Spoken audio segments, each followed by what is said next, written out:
cakewalk dance started on southern plantations in the U.S. in the mid-1800s. It was inspired by a European dance called the Grand March, where men and women would start separated and then meet and walk arm in arm down the center aisles and take turns performing with much bowing and bending.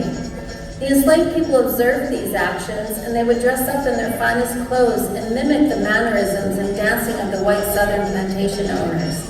At the same time, the dancers would add twists, shuffles, kicks, or other movements from African dances to make it their own.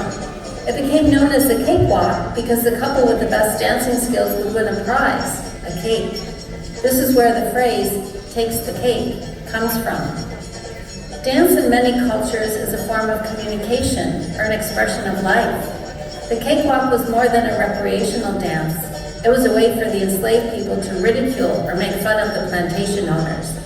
The plantation owners who gathered to watch the dance missed that point. Many owners actually encouraged the dance and often took the role of presenting the cake to the winners.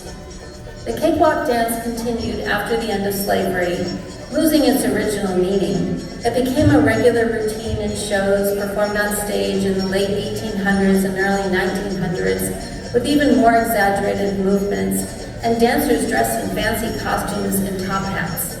The dancers were so good that they made it seem like dancing the cakewalk was easy.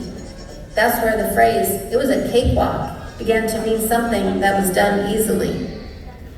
And now, please welcome the NCDF 2025 Easter Camp Cakewalk Dancers, taught by Mr. Kramer Maloney.